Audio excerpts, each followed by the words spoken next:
We're rolling. Hi there, Lindsay here, the Frugal Crafter. Today I want to respond to some criticism and some questions that I get a lot on the channel. I have been publishing videos very regularly for the last 9 years on the Frugal Crafter YouTube channel, and I get a lot of the same questions asked over and over again. The first one being, I'm just going to jump right into it, the first one being, you're not a frugal crafter. Why do you call your channel the Frugal Crafter? So I think this goes along with a lot of YouTubers that have been on the platform for a long time. You start off your channel with one intention and it evolves and you evolve and you grow over the years. I have over 2,200 videos on this channel. So, I mean, there's only so many recipes for envelope glue you can share before it gets stale. You know, I don't like to redo the same like crafty recipe, the same technique, the same tutorial over and over again. So, you know, those crafty recipes, those Frugal Crafter recipes are still there. They're on my channel. They might just be kind of hard to find these days because there's so many videos. Over 2,000 is a lot to sift through in addition to all the videos that are on YouTube, but they're still there, and I still do pull those frugal tips in on my crafting videos and when I'm purchasing supplies and when I am painting. You know, I always try to show affordable options. So the name The Frugal Crafter actually came from my blog. So those of you that have just kind of been watching for the last couple of years, you might not even know I have a blog, but back in the day, back in the 2008, 2009, blogs were where it was at. It was a great way to showcase your artwork, to showcase your tutorials, a great way to reach out to an audience. And for me, I had previously had a business where I taught art. I had a studio downtown and I taught children through adults. I was also the art director at a nonprofit where I designed the art program, I taught, and I also designed a program for summer camps. So my kind of background is in painting. It's in art, it's in mixed media, and it's also in crafts because I did craft programs through the senior center at that nonprofit that I worked for. And I really saw how beneficial and how engaging crafting was, because I wasn't typically a crafter. I mean, I crafted as a kid, but I wasn't a quote-unquote crafter until I started designing craft programs for that senior center, and I could see how positive it was and how relaxing and fun and how it was almost meditative and therapeutic to do these crafts. And after I had children, I fell in love with scrapbooking. I loved being able to document my children's life in a very productive way. So I was able to be creative and do something that I found fulfilling, as well as capture these photos. I've never been a great photographer, but I could make use of those photos I was taking. I could improve my skills as a photographer and display them in a lovely package that could be cherished from years to come. I mean, my scrapbooks are still on my shelf in my living room, and the kids occasionally pull them down and look at them. They did a lot more when they were little, but they still occasionally look at them, and I do too. It's fun to look back and see how they've grown, and it really kept me on task, you know, printing out those photos and putting them up there. So back when my kids were little, I had a lot more scrapbooking videos because I scrapbooked more. Now I don't take as many photos. The kids take a lot of their own photos, and I'm a little ashamed to say they get shared on social media more than they get printed out. I do print out the best of the year, go through, and I make probably about 12 pages at the end of the year to kind of get the highlight reel of the year for my scrapbook. And I do scrapbooks for my mom so that she has those 12 pages as well. I do them on a calendar, so she'll have them. But it's like I'm not going to do a scrapbook calendar video every year because it's kind of redundant. You've seen me do it before. And I'm not as techniquey with my scrapbooks as I used to be. They're a little bit more practical now because I find that I enjoy my creative time a lot more painting. So my background is in painting. I've been painting since I was a child. I don't like to use the term self-taught because that implies that you've just sprung forth into the world with this talent and nobody has helped you along the way. And I do not believe that for a second. I had an artist who lived across the field. I lived in very rural Maine. I had an artist who lived across the cornfield from me, and I'd walk over to her house for lessons every week, and that really got me started off on the right foot. That's the only formal training I've had, but I kept at it and found books and videos and things to improve my skills through the year. I took workshops and classes and whatnot. So I could grow. And I'm sure that's what you're doing here on YouTube, watching this video. And I think that's great. I think we have so many resources at our fingertips now. It's almost overwhelming picking what to do next because there's so many options. So back to You're Not a Frugal Crafter. Where did that name come from? After my twins were born, I closed, or actually a couple months before I gave birth to my twins, I closed my studio downtown where I was teaching, because by that time I was teaching full-time from my own business. And my son would come to work with me. I would have because my kids are only 2 years apart. So my son was not quite 2 when my twins were born. And I had a babysitter that would come in and watch him during my classes. And then she would also take classes from me at other times. So it worked out really well. I had a few parents that would trade lessons for their kids for childcare. And it just worked out great because my son was always with me right there in my studio. And I didn't have to have him out of my sight, because as a first parent, you know how nerve-wracking that is. And that was something me and my husband wanted when we had children. One of us was going to stay home with our kids, and he had a better paying job, so it just made sense that I would stay home with them when the twins came, and it would be very impractical to try to keep a business running. I knew what it took with one kid. I knew I couldn't do it with 3 kids. I just couldn't, and I didn't earn enough to be able to pay for childcare, like daycare or something. And I didn't want to. I wanted to be with my kids. I didn't want to. And luckily, I had that privilege. I know that's not a privilege everybody has, but I had that privilege, so I stayed home with them. But I also found that yearning to kind of keep my hand in the art world, and I started sending some of my paintings to publications. Now, there weren't a ton of publications accepting watercolor paintings, and a lot of the ones that, like the big watercolor magazines, would not have taken work from the likes of me. They wouldn't have taken unknowns. They're taking like Tom Lynch and Stephen Quiller and the bigger Frank Webb, the bigger artists that were already internationally known. I was a peon. But I did find some luck with the Society of Decorative Painters. So I was able to get published in their magazine, The Decorative Painter. It was a wonderful experience. I loved it. I've got, I think, 3 or 4 paintings and tutorials published in their magazine. But I realized that I wasn't having luck getting my paintings published elsewhere. That was a really great fit for me because I'm a teacher at heart. And that worked out really well, but there just weren't enough publications to keep me steadily working. And then I had an idea, because I would run this workshop back at my studio for teachers. I would run a workshop for school teachers on how to integrate art into your curriculum. So if you're an elementary school teacher and you're teaching about Native Americans, here are some projects that you can do along those lines using recycled materials that aren't going to add to your budget, but can really help cement the ideas that you're teaching to your children. Because that's what I loved as a kid, was when my regular school teacher, because back then we didn't have a separate art teacher, it was our school teacher that would do our art classes in elementary school. We didn't have there wasn't like an art teacher. Your homeroom teacher did that.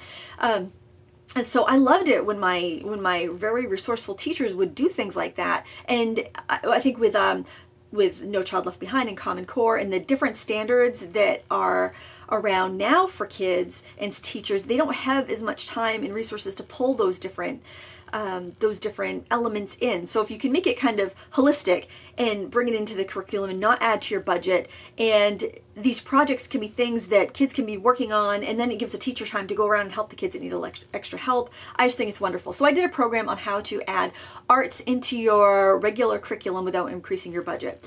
And I thought, well, that's kind of something that I think all parents could benefit from, knowing how to take, those brown bags from your grocery store, turn them into like leather, and make projects out of them, make cool Native American projects, make different journals, maybe, just different ways you can take these recycled projects, taking old cardboard boxes and making embellishments for your scrapbook pages, taking like leftover mesh from your produce and using them in printmaking, just different things, taking old school papers and turning them into handmade paper with your blender and some tissue paper, just ways to recycle things and do projects with your kids and have some enriching times that don't have to cost you a lot of money. And so I started sending some of these ideas to magazines. I collected a bunch of ideas and I sent it to a book publisher. It was actually a magazine publisher that also published books. And I said, what do you think? Do you think that there's a book idea here? Do you think, would you be interested in it? Would anyone be interested in it? And they said, look, I'm going to be honest with you. You're all over the place.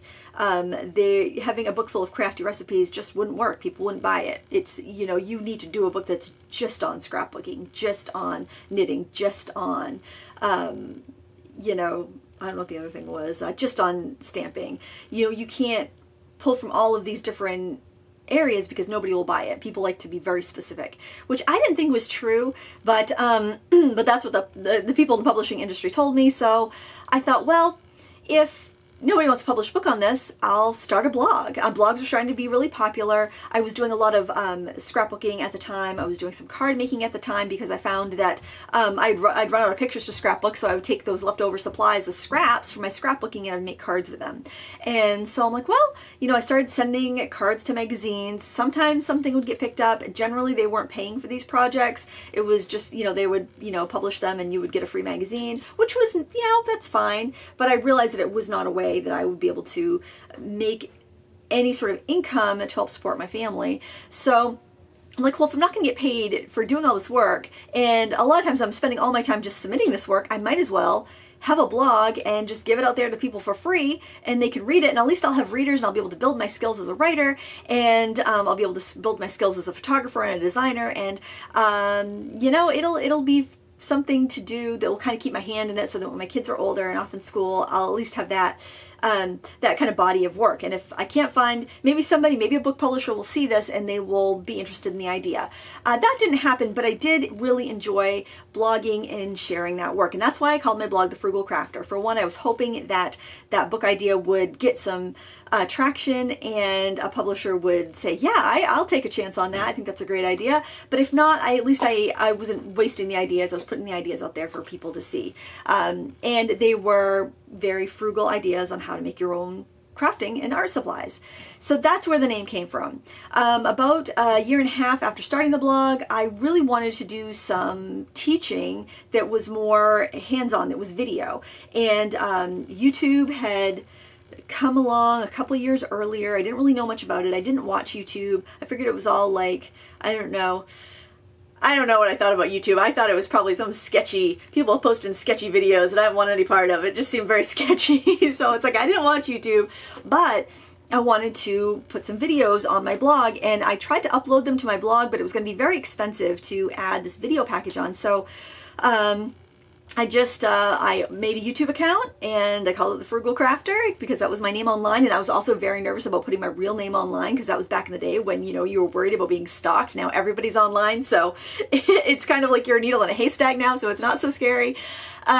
So that's why I named my YouTube channel The Frugal Crafter as well, and I was still sharing those frugal recipes. So when I had a recipe for DIY spray inks, I made a video to go with it and put that video in the blog post. And I really wasn't using YouTube as YouTube. I was just embedding all those videos in my blog posts. So that's why my channel and my blog are called The Frugal Crafter. A couple of years later, I thought, well, gee, I wonder if anyone would be interested in my painting tutorials.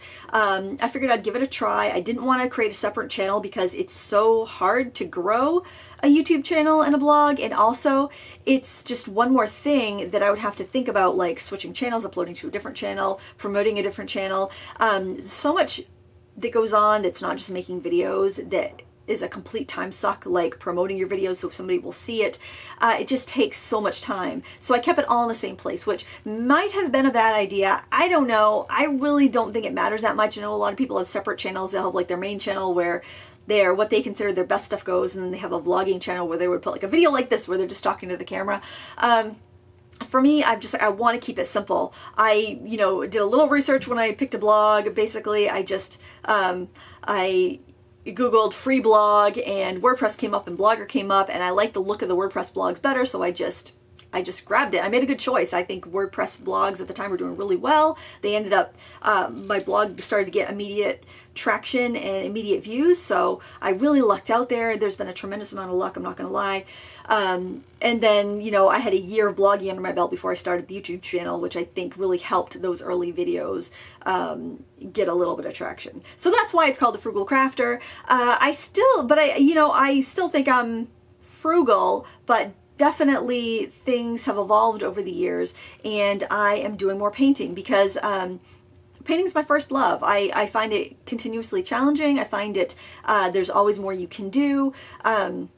Sometimes I find some crafts kind of tedious, and once I've learned it, once I've learned a certain craft, you kind of can learn whether it's for you, whether you're really going to go to town with that, or if it's like, well, that was fun, but I don't think I'm going to do it again. And a lot of craft projects for me, that's just how I feel. And I feel like if I'm not excited about doing a project, then how am I going to make you excited about trying that project? So I started adding watercolor videos. They became quite popular. A lot of people decided that they could learn how to watercolor. They've never picked up a brush before. And I think that was really awesome that people that that have crafted are looking for a new challenge, and they were able to follow these free tutorials and learn something new. And anytime I'm showing a tutorial, I still offer a frugal option. Usually when I'm making a painting tutorial, I'll even look online and see what's on sale, you know, and I'll use the watercolors that are the best price at that time, so that if you're new to the channel, it's the first thing you've ever seen, you need to get started, you can find something that's a bargain. So I think it's just it's not that I'm not frugal anymore, I just definitely have evolved. And I think that, you know, if you're going to get something higher quality, you're better off to buy a high quality item and product than buy a bunch of ones that aren't quite great and then eventually buy that high quality item, because then you've wasted money on the things that didn't really work very well, and you know, and then you ended up buying the first thing anyway. So I know I'm going to hear, because anytime I do a craft room tour, I hear, well, you're not frugal, look at all that stuff you have. Well, a lot of the things that I have are down to what you guys have asked me to use. So about a year into doing the Frugal Crafter recipes and videos, people started asking me to review products because they didn't know if it was worth their money. And about that time, I also had a lot of brands reaching out to me asking me to review their products. And I didn't want to just say yes to everything and be flooded with a bunch of junk. So what I would do is if I heard about, you know, 6 viewers ask me unsolicited to review a product, then I would review it. I'd consider reviewing it, unless it's something that I had absolutely no interest in, I didn't think it would benefit the channel or benefit the viewership, then I would decline. Or something that I was pretty sure I wasn't going to like it. I never want to go into a review pretty sure I was going to hate something, because I think it's very difficult to be unbiased that way, and I don't want to yuck on someone else's yum. I don't want to put down something that somebody else really likes, because I have a preconceived bias towards it. So I try to keep myself very honest in the reviews and try to keep any biases I have out of them. But, you know, sometimes I'm just like, you know, I don't think that's my cup of tea. I don't think that's something I would be really good at reviewing. So, yeah. So that's the thing. Are you a frugal crafter anymore? I definitely have more resources than I did when I first started. I like to try a lot of different things. I believe in buying quality, whether it costs a tiny bit or a lot. And I like to find those gems that are quality for a little bit of money for you. And if that means that I'm not the frugal crafter anymore, so be it. But that's one of the reasons I added my name to my channel, just because I wanted people to be able to find me either way. And if I ever decided to drop the Frugal Crafter, at least hopefully people would know who Lindsay Weirich was. So yeah, I'm still frugal, but I have a lot more resources. I'm never going to recommend something that I think is junk or overpriced. And I've evolved. I've changed a little bit. I don't know if evolution is the right word, but you know, you change. If you stay the same person you are for 10 years, you're going to get bored. You're going to get boring. People are going to be bored with you. And if I'm not having fun and feeling challenged and enjoying what I'm doing here, then the videos aren't going to be any good, and I'm not going to want to do it anymore. You know, I could go be a bank teller or something. You know, I mean, nothing against being a bank teller, but if I don't love, you know, sharing art and crafts anymore, then I'm not going to want to do it, and it's not going to be worth doing it. You know, I mean, nobody gets paid enough to share stuff they don't enjoy doing on YouTube, I don't think. So that was a very long answer for that question. Are you still a frugal crafter? So take it for what you want. The next one is, what happened to all the craft tutorials? And I kind of answered that in the other one. And it was funny because after I did my 10 boho jewelry ideas, I got a lot of comments saying that, oh, I missed your jewelry making tutorials. I missed your crafting tutorials. Thank you. And I was like, okay, I'm going to do some more crafting tutorials while everyone's excited about it. And I was working on a few things. And there was one project that I was working on, and it was very repetitive, had a very repetitive piece to it. And I'm like, this is so tedious. I don't enjoy this, you know? And I was just like, that's why I haven't done as many craft tutorials. I think that if I've done it once, I've already done a video on it. If I don't feel very passionate about doing it again, I tend not to. So I have so many like paper bead videos, and they're so fun and I enjoy making them, but they get tedious after a while. And it's like, do I have anything new to say? No, I really don't have anything new to say on this particular topic. So if I don't have anything new to say about it, I'm probably not going to do another video on it. But just know there's over 2,000 videos on this channel. You've probably missed some that you might enjoy. I really ought to figure out a way to maybe organize them a little bit better. I have playlists, but I don't know. I think a lot get lost in the shuffle. So if I get inspired by a craft, I'm definitely going to do a video on it. I don't want to do something that I'm not excited about, because it's going to show. It's going to show that, you know, I'm not excited, and I don't want to put that out there. There's too much obligatory videos on YouTube that people are just doing because they think it's going to be a hit, but they're not really passionate about it. And I don't want to add to the vitriol. I don't want to add to the sludge. I only want to put something out if I think it's worthwhile. And what's worthwhile to me might not be worthwhile to anybody else. I can't make that judgment, but I'm going to do my best. I mean, that's all you can do, right? And the last question that I got asked, actually got asked this a lot after the jewelry making video and at the stamp show, from different people came up to me, and that was what happened to Ask a Crafter. And I would love to do another Ask a Crafter episode with Lorraine and Kathy. That's, you know, you got 3 schedules to put together, which is a challenge. And the one reason that's kind of made me very hesitant to bring back Ask a Crafter, I have to be completely honest, is that that series brought in more complaints than anything I have ever done online. More criticisms, more complaints. And it was so frustrating when you work hard on something and you open up your computer and you get nothing but, well, why didn't you answer my question? And, you know, why didn't you do this? You should have done it that way. You should have done it this way. You should timestamp all of your things and put a list so I don't have to watch the rest of your video when I just want to see my question answered. And I was getting a lot of these comments that, quite frankly, sounded pretty entitled. And I got more questions that I can answer every week. So that was the thing number one. So I used to go through and I would discard questions that I've already answered, because otherwise it was the same show week after week, the same questions being asked. But then I got so many people complaining, saying that I didn't answer the question. So then I put them in a big bowl and I just cut them apart, and we drew them randomly, and we would take questions for like 45 minutes, and what got answered. And that would end up with a lot of the same questions being asked over and over again. And I would just add to the pot every week. So, you know, somebody might be waiting 6 months for their question to be answered, and they'd be upset. Everyone was just upset, and I was just hearing nothing but complaints. And I just said, that's it. You know, I worked too hard to schedule everybody, to print out these questions, to, you know, even just like, you know, finding them from my blog and my YouTube channel, printing them out, cutting them apart, putting them in the bowl, getting my friends together, filming it, editing it, and then have people complain. I was just done. It was no joy. It was not sparking joy. And I was so frustrated, and it was making me really resent doing the show. So that's what happened to Ask a Crafter. If I did Ask a Crafter again, I would bring my friends in. We would do it live. We would answer the questions that came up live. I would have just probably my husband or Sarah moderating it, if they were available, and then when it was done, it would be done, and that would be that. And I know people would complain about the time slot that I picked, but that would be the only way I would bring it back, if I brought it back as a live show. And I'm just, honestly, I kind of like cringe, because it's like, I'm gonna have all these complaints again, and it's very frustrating when you create content online to just be hit with criticism. And, you know, I'm hit with criticism every day. Everybody that's online is. I'm not saying that I'm special and that people pick on me. No, I probably get, you know, I probably have it way better than most people online. I think most people get a much harsher criticism, but you hear it every day. And when you go to check your comments and you're just hit with like, well, why didn't you do this? Or why don't you do this anymore? Or that's not frugal. Or you're just like, you know, you suck, you know, fix your hair, lose some weight, do this, do that. When you see that every day, you just don't want to do anything. And there's been days where I don't even look at my channel and my comments. I just make my video and put it up there, and that's that, because I can't emotionally handle the criticism.